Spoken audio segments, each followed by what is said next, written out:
Kenapa bisa sesuatu terjadi? Kenapa makhluk hidup berperilaku seperti itu? Setiap pertanyaan punya jawabannya sendiri. Dari hal kecil hingga yang besar, selalu ada alasan di baliknya. Kenapa bisa terjadi? Bagaimana cara hidup terbentuk? Dan apa maknanya bagi kita? Semua akan kita jelajahi bersama. Bayangkan suasana setelah hujan turun. Tadi langit gelap, penuh dengan awan kelabu. Suara hujan deras menutupi semua bunyi. Tetapi sekarang, hujan mulai reda. Satu persatu tetes air berhenti jatuh, menyisakan tanah yang basah, pohon-pohon yang segar, dan udara yang jauh lebih sejuk. Coba perhatikan ke langit. Awan-awan yang tadinya tebal perlahan bergerak menjauh. Dari celah-celah kecil di antara awan, muncul cahaya matahari yang terasa hangat, seperti senyum alam setelah meneteskan air matanya. Udara setelah hujan memang istimewa. Ia terasa bersih, harum tanah basah tercium jelas, dan segala sesuatu terlihat lebih hidup. Nah, di momen inilah sebuah keajaiban sering terjadi. Tiba-tiba, di sisi langit yang masih sedikit kelabu, tampak lengkungan cahaya berwarna-warni. Itulah pelangi, seperti hadiah dari langit setelah bumi dibersihkan oleh hujan. Tapi, apakah pelangi itu hanya sekadar hiasan indah? Atau ada sesuatu yang lebih menarik di baliknya? Kalau kita mau memperhatikan lebih dalam, munculnya pelangi bukan kebetulan. Ada proses panjang yang bekerja diam-diam di balik keindahan itu. Matahari, tetesan air, dan posisi kita di bumi, semuanya saling bekerja sama untuk melukis warna-warni di langit. Dan menariknya, pelangi tidak akan muncul di sembarang waktu. Ia membutuhkan kondisi yang pas. Hujan baru saja reda, matahari bersinar, dan udara penuh dengan tetesan air yang melayang di udara. Saat semua itu bertemu, barulah kita bisa melihat si pelangi indah ini. Jadi, bab pertama ini adalah pengantar. Bahwa setiap kali hujan berhenti, langit bukan hanya berubah menjadi lebih cerah, tapi juga membuka kemungkinan hadirnya pelangi. Sebuah fenomena alam yang indah, yang akan kita kupas rahasianya dalam bab-bab berikutnya. Coba bayangkan ini. Kamu melihat ke langit, lalu tampak sebuah lengkungan besar berwarna-warni. Indah sekali kan? Tapi pertanyaannya, sebenarnya pelangi itu apa? Banyak orang sejak dulu menganggap pelangi seperti jembatan ajaib di langit. Ada yang percaya pelangi itu pintu menuju dunia lain. Bahkan ada cerita rakyat yang menganggap pelangi adalah tanda dari para dewa. Indah, misterius, dan penuh imajinasi. Tapi, sains punya jawabannya sendiri. Dan ternyata, jawaban ini tidak kalah menakjubkan. Pelangi bukan benda nyata. Ia bukan sesuatu yang bisa disentuh atau diambil. Kalau kamu coba berlari ke arah pelangi, kamu tidak akan pernah sampai kepadanya. Kenapa? Karena pelangi bukanlah objek, melainkan fenomena cahaya. Jadi, apa maksudnya fenomena cahaya? Begini, matahari memancarkan cahaya putih. Cahaya putih itu sebenarnya adalah campuran dari banyak warna. Bayangkan seperti cat air yang kamu campur jadi satu. Kalau semua warna dicampur, warnanya jadi putih terang. Nah, cahaya matahari juga begitu. Tapi, warna-warni itu tidak terlihat begitu saja di depan mata kita. Mereka tersembunyi, bercampur rapi dalam cahaya putih. Baru ketika ada kondisi khusus, warna-warna itu bisa dipisahkan. Dan disitulah pelangi muncul. Pelangi, pada dasarnya, adalah cahaya matahari yang terurai menjadi warna-warna dasarnya. Jadi saat kita melihat pelangi di langit, sebenarnya yang kita lihat adalah rahasia dari cahaya matahari, warna-warna indah yang selama ini tersembunyi. Uniknya lagi, pelangi hanya bisa terlihat dari sudut pandang tertentu. Misalnya, kalau ada temanmu berdiri di tempat lain, dia akan melihat pelangi yang berbeda meski kalian melihat ke arah langit yang sama. Karena pelangi bukan benda, melainkan bayangan cahaya yang dipantulkan ke mata kita. Dengan kata lain, pelangi itu seperti karya seni alam yang tercipta dari pertemuan cahaya dan air. Ia tidak bisa disentuh, tapi bisa membuat siapa saja yang melihatnya merasa kagum. Jadi, sekarang kita tahu, pelangi bukanlah jembatan ajaib, bukan juga sesuatu yang bisa diambil. Pelangi adalah lukisan cahaya, indah, sementara, dan hanya bisa dinikmati dengan mata kita. Kalau kita bicara tentang pelangi, ada satu tokoh utama yang tidak boleh dilupakan. Matahari. Tanpa matahari, pelangi tidak akan pernah ada. Coba bayangkan pagi yang cerah. Sinar matahari terasa hangat di kulit, membuat bunga-bunga mekar, dan membuat daun-daun hijau tampak berkilau. Cahaya matahari itu terlihat seperti satu warna saja, putih terang. Tapi sebenarnya, cahaya itu menyimpan rahasia besar. Tahukah kamu, Cahaya putih dari matahari bukanlah warna tunggal. Itu adalah campuran dari berbagai macam warna. Bayangkan kamu punya prisma kaca bening. Jika cahaya matahari diarahkan melewati prisma itu, tiba-tiba muncul pita warna-warni yang terbentang.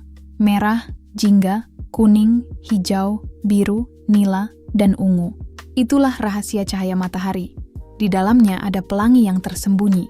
Matahari ibarat kotak pensil warna raksasa yang kita lihat setiap hari. Tapi warnanya tertutup rapat dalam cahaya putih. Hanya saat ada sesuatu yang bisa membuka rahasia itu, seperti tetesan air hujan atau prisma kaca, barulah warna-warni itu keluar dan terlihat oleh mata kita. Dan inilah yang membuat pelangi begitu istimewa. Hujan yang turun meninggalkan jutaan tetesan air di udara.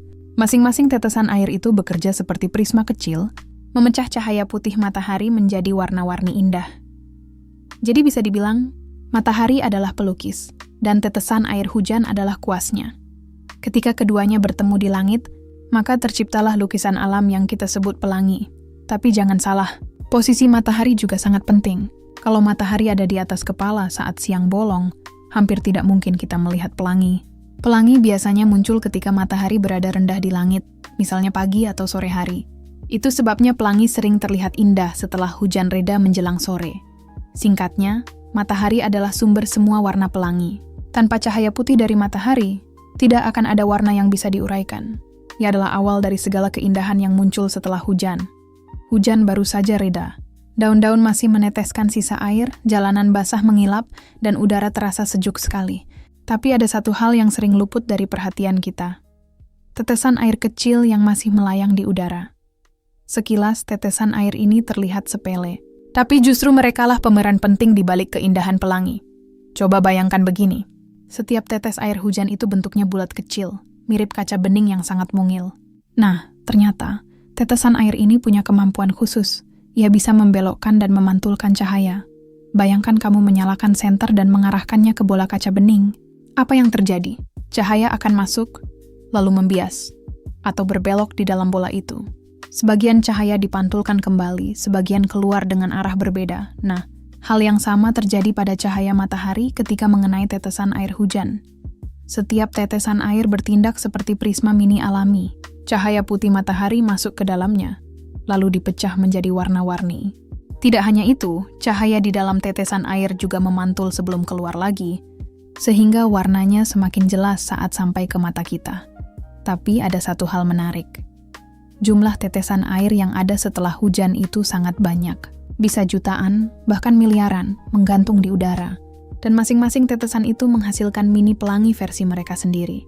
Namun hanya cahaya dari tetesan dengan sudut tertentu yang bisa masuk ke mata kita. Itulah sebabnya kita hanya melihat satu pelangi besar di langit, bukan miliaran pelangi kecil. Tetesan air inilah yang bisa disebut sebagai kuas matahari. Ingat yang tadi kita bahas? Matahari adalah pelukisnya. Tapi tanpa kuas, seorang pelukis tidak bisa membuat karya. Nah, tetesan air hujanlah yang membuat warna pelangi bisa benar-benar terlihat di langit. Dan ada lagi yang menarik. Kadang, kalau hujan masih gerimis dan matahari cukup terang, kita bisa melihat pelangi ganda. Itu terjadi karena sebagian cahaya memantul lebih dari sekali di dalam tetesan air, sehingga muncul pelangi kedua yang lebih samar di luar pelangi utama. Unik kan? Jadi jangan remehkan tetesan air hujan. Mereka bukan hanya sisa hujan yang jatuh dari langit, tapi juga alat ajaib yang bisa mengubah cahaya putih matahari menjadi lukisan pelangi yang indah. Sekarang, mari kita bayangkan satu momen kecil yang sangat penting dalam terbentuknya pelangi. Bayangkan ada sebuah tetes air hujan yang menggantung di udara, bentuknya bulat bening, seperti kaca kecil. Lalu, dari jauh, datang cahaya matahari, cahaya putih yang tampak sederhana, tapi menyimpan rahasia besar di dalamnya.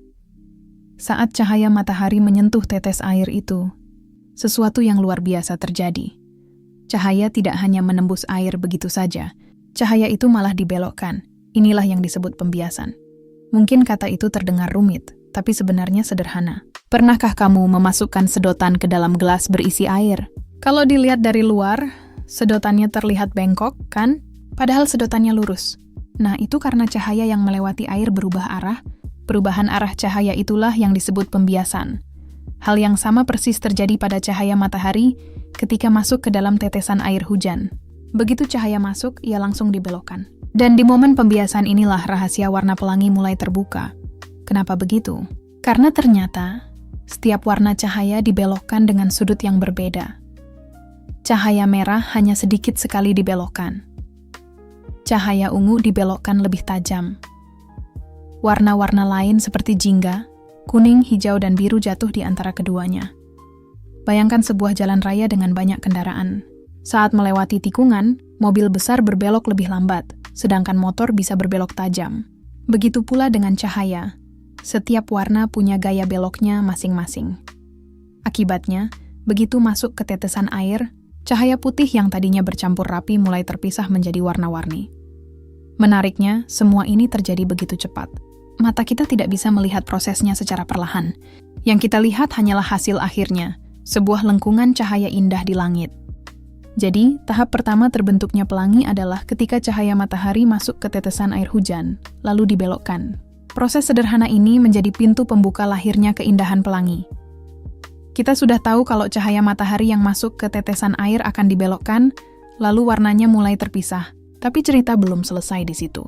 Cahaya itu tidak langsung keluar dari tetesan air. Ia masih punya petualangan di dalamnya. Bayangkan sebuah bola kaca bening. Kalau ada cahaya masuk ke dalamnya, cahaya itu bisa memantul di dinding bagian dalam sebelum keluar lagi. Hal yang sama juga terjadi di tetesan air hujan.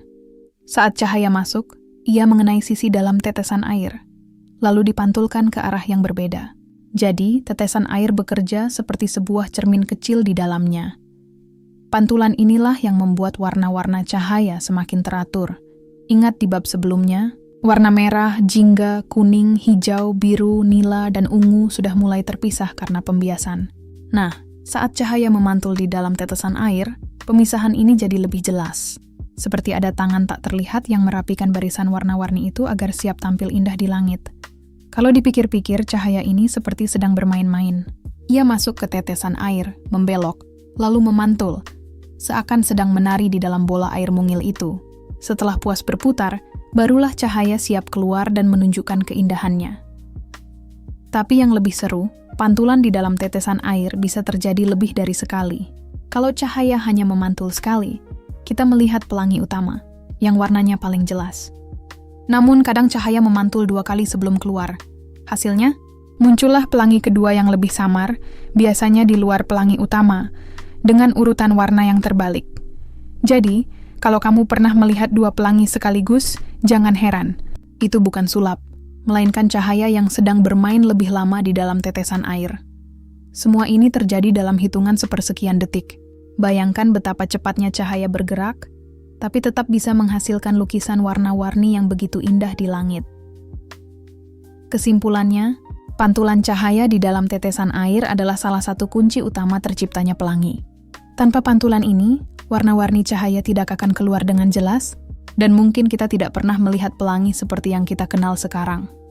Setelah cahaya matahari masuk ke dalam tetesan air, dibelokkan, lalu memantul di dalamnya, kini saatnya bagi cahaya itu untuk keluar.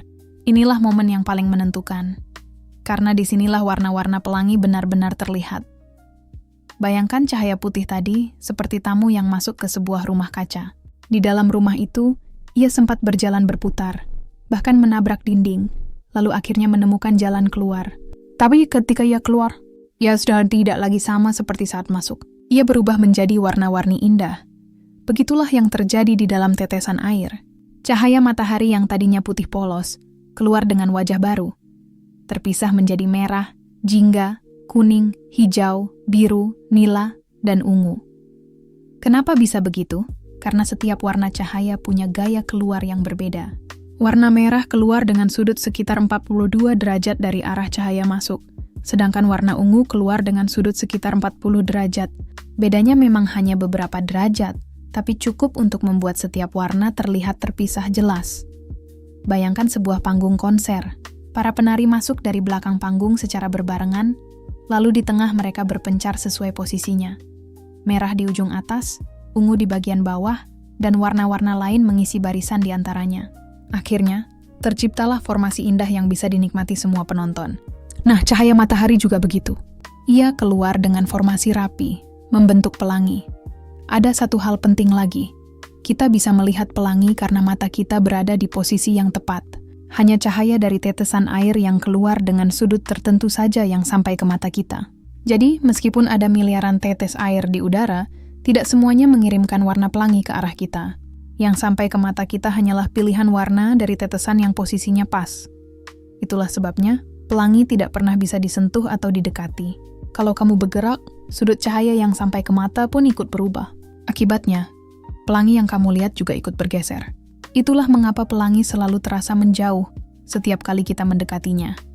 Jadi, momen cahaya keluar dari tetesan air adalah momen puncak. Setelah perjalanan yang panjang, masuk, dibelokkan, dipantulkan, akhirnya ia keluar dan menampilkan wujud aslinya. Pelangi indah di langit. Coba kamu perhatikan, baik-baik pelangi di langit. Warnanya tidak berantakan. Selalu ada urutan yang sama. Merah di bagian paling atas, lalu jingga, kuning, hijau, biru, nila, dan ungu di bagian paling bawah. Pernahkah kamu bertanya-tanya, kenapa harus begitu? Kenapa tidak ungu di atas lalu merah di bawah? Atau kenapa warnanya tidak campur aduk seperti cat yang tumpah? Jawabannya ada pada sifat cahaya itu sendiri. Ingat di bab sebelumnya. Ketika cahaya matahari masuk ke tetesan air, ia dibelokkan alias mengalami pembiasan. Nah, ternyata setiap warna cahaya memiliki sudut belok yang berbeda. Cahaya merah dibelokkan paling sedikit. Cahaya ungu dibelokkan paling banyak. Warna lainnya, jingga, kuning, hijau, biru, nila, jatuh di antara keduanya. Bayangkan sebuah lomba sepeda di jalan berliku. Semua pesepeda mulai dari garis start yang sama. Tapi ketika melewati tikungan tajam, ada yang belok lebar, ada yang belok lebih sempit. Akhirnya, posisi mereka berubah sesuai dengan kemampuan masing-masing. Nah, begitu juga dengan cahaya. Setiap warna punya gaya belok berbeda, sehingga mereka otomatis berbaris rapi. Hasilnya adalah urutan tetap yang selalu sama. Merah, jingga, kuning, hijau, biru, nila, dan ungu. Itulah yang kita lihat sebagai pelangi. Hal ini bukan kebetulan, melainkan hukum alam. Karena sudut pembiasan cahaya merah dan cahaya ungu berbeda, maka urutan warnanya juga selalu konsisten. Jadi, meskipun pelangi muncul di tempat berbeda, atau dilihat oleh orang berbeda, urutan warnanya tidak akan pernah berubah. Ada hal menarik lainnya. Kadang ketika pelangi ganda muncul, pelangi kedua punya urutan warna yang terbalik. Kalau pelangi utama punya merah di atas dan ungu di bawah, pelangi kedua justru ungu di atas dan merah di bawah. Itu terjadi karena cahaya di dalam tetesan air memantul lebih dari sekali, sehingga urutan warnanya ikut terbalik. Menakjubkan, ya? Alam ternyata punya aturan yang sangat teratur. Pelangi bukan sekadar keindahan yang muncul begitu saja, tapi juga bukti betapa rapi dan konsistennya hukum cahaya bekerja.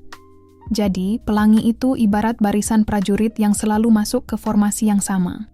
Tidak peduli kapan dan di mana ia muncul, urutannya selalu tertata rapi, membuat kita bisa menikmati keindahannya berulang kali. Pernahkah kamu mencoba mengejar pelangi? Kamu melihat pelangi tampak begitu dekat, seolah bisa disentuh. Tapi saat kamu berjalan ke arahnya, pelangi itu ikut menjauh. Semakin dikejar, semakin tidak terjangkau. Kenapa bisa begitu? Jawabannya sederhana. Pelangi bukanlah benda nyata di langit, melainkan hasil cahaya yang masuk ke mata kita dengan sudut tertentu. Bayangkan begini. Ketika cahaya matahari mengenai tetesan air hujan, cahaya itu dipantulkan dan dibiaskan, lalu keluar dengan sudut sekitar 40-42 derajat. Hanya cahaya yang keluar dengan sudut tepat itu yang akhirnya bisa masuk ke mata kita dan terlihat sebagai pelangi. Artinya, setiap orang sebenarnya melihat pelangi yang berbeda. Kalau kamu berdiri di satu tempat, mata kamu menangkap cahaya dari tetesan air yang sesuai dengan sudut pandangmu. Tapi kalau temanmu berdiri beberapa meter dari kamu, dia melihat cahaya dari tetesan air yang berbeda. Jadi pelangi yang dilihatnya juga unik untuk dirinya. Itulah sebabnya pelangi terasa selalu menjauh ketika kita mencoba mendekat. Karena sudut pandang kita ikut bergeser, pelangi yang terlihat pun ikut bergeser. Dengan kata lain, pelangi itu bukan lukisan yang menempel di langit, melainkan ilusi cahaya yang muncul khusus untuk mata kita masing-masing. Ada lagi yang menarik. Untuk bisa melihat pelangi, posisi kita harus benar-benar pas. Matahari harus berada di belakang kita. Tetesan hujan atau gerimis harus ada di depan kita. Kalau matahari ada di atas kepala tepat tengah hari, hampir mustahil pelangi terlihat karena sudutnya tidak cocok. Tapi kalau matahari rendah, misalnya pagi atau sore hari, kesempatan melihat pelangi jadi lebih besar. Makanya, banyak orang sering melihat pelangi setelah hujan sore hari ketika matahari mulai condong ke barat. Itu adalah kondisi yang paling ideal. Matahari di belakang, hujan di depan, dan kita berada di posisi yang tepat. Jadi, bisa dibilang pelangi itu adalah lukisan cahaya pribadi. Apa yang kamu lihat mungkin tidak persis sama dengan apa yang dilihat orang lain. Setiap mata punya pelanginya sendiri. Indah sekali, bukan? Seolah-olah alam memberi kita hadiah yang unik dan personal, hanya dengan berdiri di tempat tertentu pada waktu yang tepat. Setelah kita mengikuti perjalanan panjang cahaya matahari, mulai dari masuk ke tetesan air, dibelokkan, dipantulkan, hingga keluar lagi dalam warna-warni indah. Kini kita sampai pada kesimpulan yang sederhana, namun menakjubkan. Pelangi adalah hadiah dari alam. Bayangkan suasana setelah hujan. Tanah basah beraroma segar, udara lebih sejuk, daun-daun berkilau karena sisa tetesan air, dan langit mulai cerah. Lalu tiba-tiba, muncullah sebuah lengkungan besar dengan warna-warna indah. Rasanya seperti alam sedang berkata, "Hei, terima kasih sudah sabar melewati hujan. Sekarang nikmati hadiah kecil ini." Pelangi bukan sekadar fenomena fisika. Ia adalah simbol keindahan yang muncul dari sesuatu yang sederhana. Hujan dan cahaya matahari. Dari tetesan air yang terlihat sepele, terciptalah lukisan raksasa di langit yang bisa membuat siapapun terpesona. Dan uniknya, pelangi tidak pernah sama untuk setiap orang. Ingat tadi, setiap mata melihat pelangi dari sudut yang berbeda. Itu berarti, pelangi yang kamu lihat adalah pelangi yang hanya ada untukmu, seperti hadiah pribadi dari alam semesta. Tak heran kalau sejak zaman dahulu, pelangi sering dianggap sebagai sesuatu yang ajaib. Ada yang menyebutnya jembatan antara langit dan bumi. Ada yang percaya itu tanda keberuntungan. Bahkan ada yang mengaitkannya dengan pesan para dewa. Walaupun sekarang sains bisa menjelaskan bagaimana pelangi terbentuk, keindahannya tetap terasa magis. Pelangi juga memberi kita pelajaran penting. Ia muncul setelah hujan, setelah langit gelap, setelah bumi basah, setelah badai reda. Seakan mengajarkan bahwa keindahan sering datang setelah kesulitan, bahwa di balik hujan deras, selalu ada cahaya yang siap memberi warna. Jadi, lain kali ketika hujan reda dan matahari mulai bersinar, jangan buru-buru masuk rumah. Cobalah tengok ke langit. Mungkin saja ada pelangi yang sedang menunggumu. Sebuah hadiah sederhana, tapi cukup untuk membuat hati kita penuh dengan rasa kagum.